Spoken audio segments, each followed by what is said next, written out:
The monad, the hidden source before creation, before light, before sound, before God spoke. There was silence, and in that silence, something watched. What if I told you that everything you've been taught about the beginning is incomplete? That before the first word was spoken, before Genesis, before angels and stars and seas, there was something else.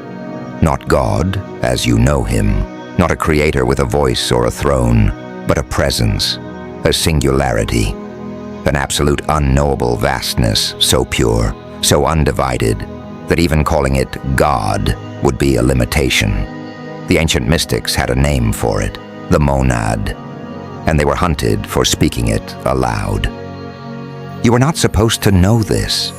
For 2,000 years, this knowledge has been buried beneath church doctrine, burned in forbidden scrolls, erased from the memories of civilizations. But it survived, whispered in candlelit chambers, carved into stone by trembling hands, guarded by mystics who knew that to speak of the monad was to speak of a reality so profound, so radical, that it would shatter every structure built on top of it. And now you're about to hear it. The monad is not a being. It is not male or female. It does not think or choose or create in the way we understand creation. It simply is. The Gnostics called it the One, the indivisible source, the unborn Father, the silent depth. Before anything existed, there was only the monad, no duality, no separation, no light and dark, no good and evil, no heaven and earth. Just pure, infinite, unconditioned existence.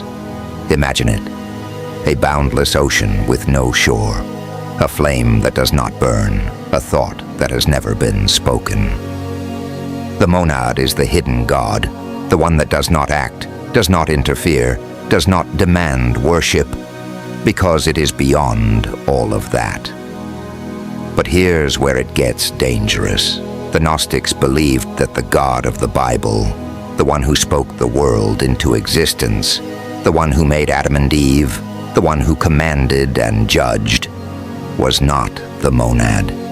He was something else, a projection, a fragment, an echo of the divine that believed itself to be the whole. They called him the Demiurge, and they said he created the world not out of love, but out of ignorance. Take a breath, because what I'm about to tell you will reframe everything you thought you knew. If you're ready to see past the veil, if you're willing to question what you've been told since childhood, then hit that like button and subscribe. Because this channel is where the mysteries unfold, where the hidden truths come to light. And trust me, this is just the beginning. In the beginning, there was the monad, perfect, complete, alone. But from that perfection, something stirred, not by will, not by intention, but by nature. The monad emanated, like light bleeding through a prism, like sound rippling through silence. The first emanation was called the thought. The Greeks called it ennoia, the first reflection of the monad, still divine, still pure, but now distinct. And from that thought came others: Sophia, wisdom, logos, the word, Zoe, life. These were the Aeons, eternal celestial beings born not through creation, but through divine unfolding. They existed in a realm the Gnostics called the Pleroma, the fullness, the totality of divine being. And for a time, all was harmony, all was light, all was one. But then, Sophia fell. She desired to know the monad fully, to comprehend the incomprehensible, to touch the untouchable source. And in her longing, she reached too far. She emanated alone, without her divine counterpart. And what came forth from her was not light. It was shadow, distortion, a being born of divine substance, but twisted by separation. The Demiurge. The Demiurge looked upon himself and believed he was God. He saw no one above him, no light beyond his own. So he spoke, "I am God, and there is no other." And from his ignorance, he created a world. This world. He shaped matter. He formed the stars, the planets, the oceans, the flesh. He created humans in his image, not as free beings, but as containers.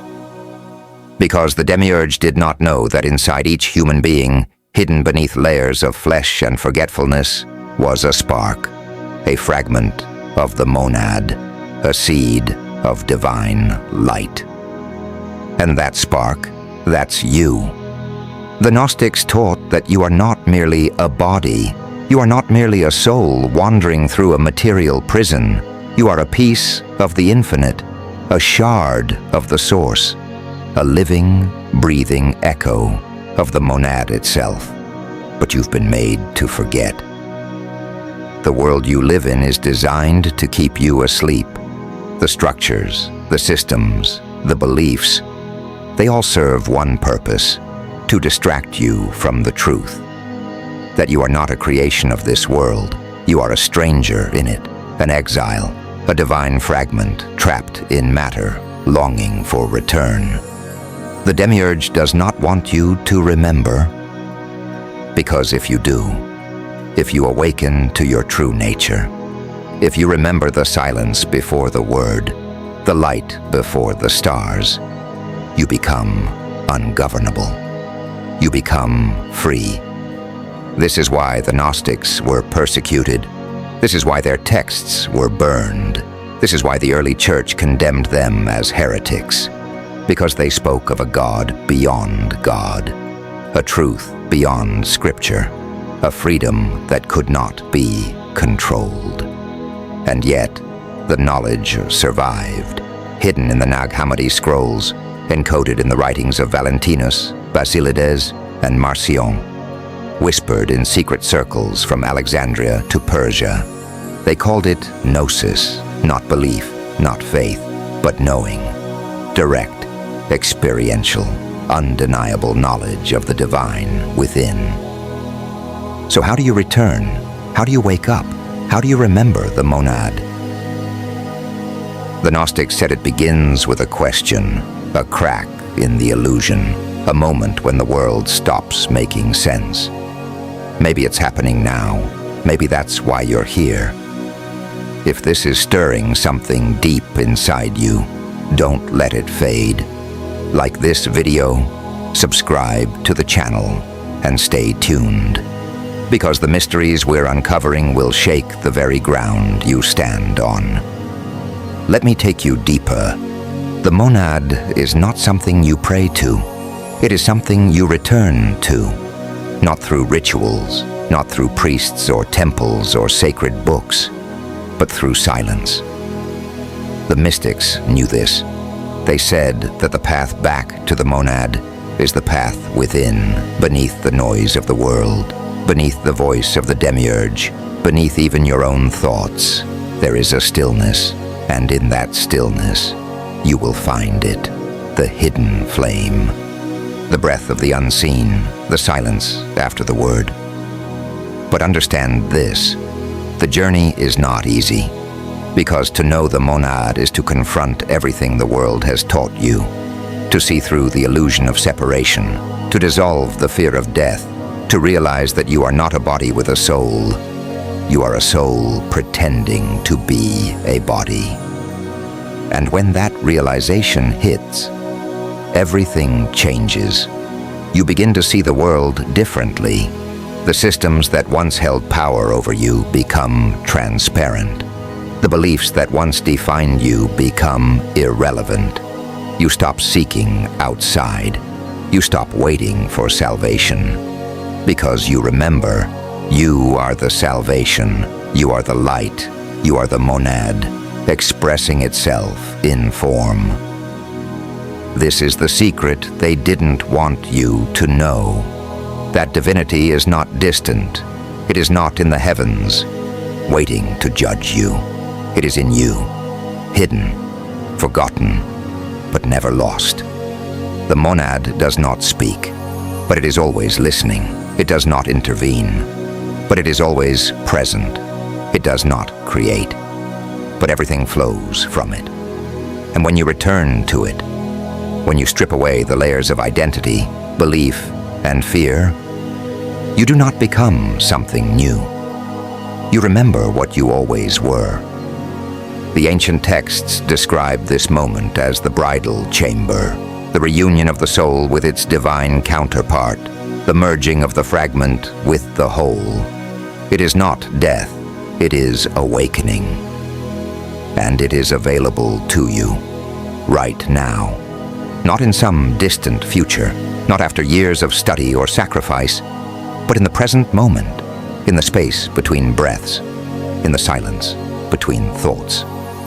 The monad is there, waiting not as a judge, not as a father, but as the infinite stillness from which all things arise, and to which all things return. So what do you do with this knowledge? Do you ignore it? Do you push it away, afraid of what it might mean?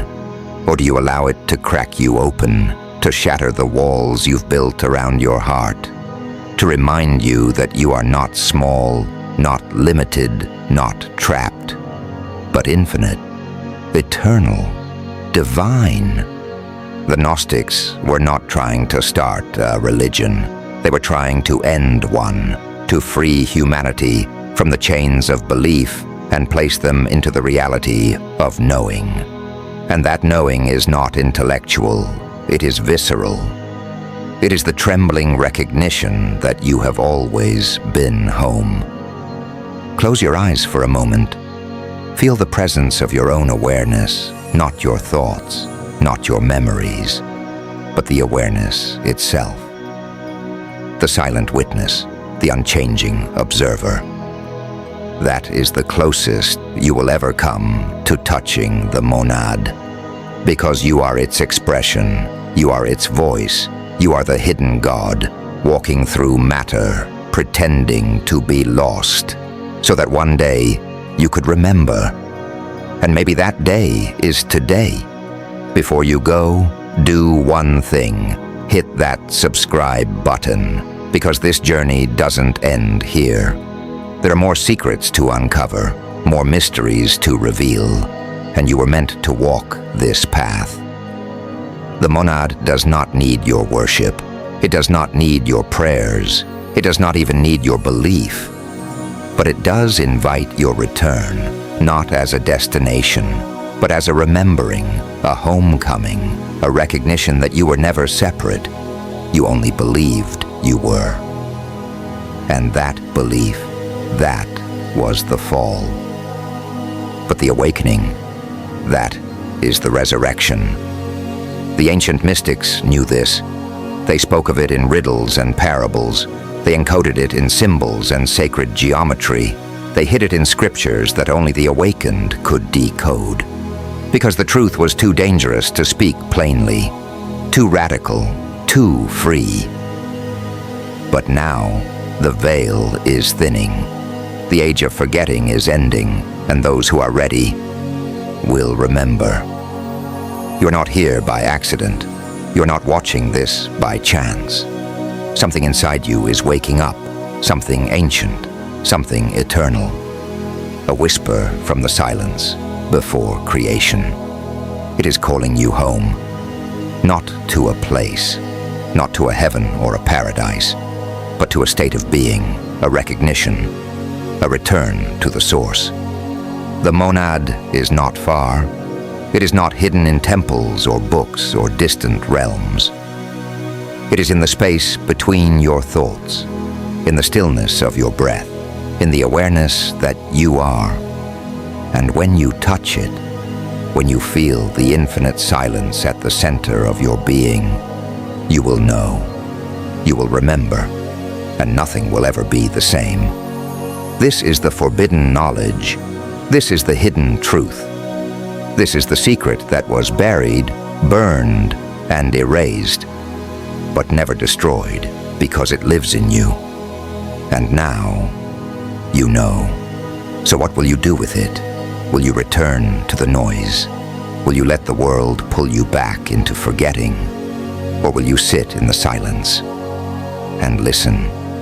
The monad is waiting, not with judgment, not with expectation, but with infinite patience, because it knows you will return. You always do. Before the word was spoken, you were there. Before the stars were formed, you were light. Before creation began, you were the silence. And when all things end, you will remain. The mystery doesn't end here. Subscribe now, because the next revelation is coming, and you won't want to miss it.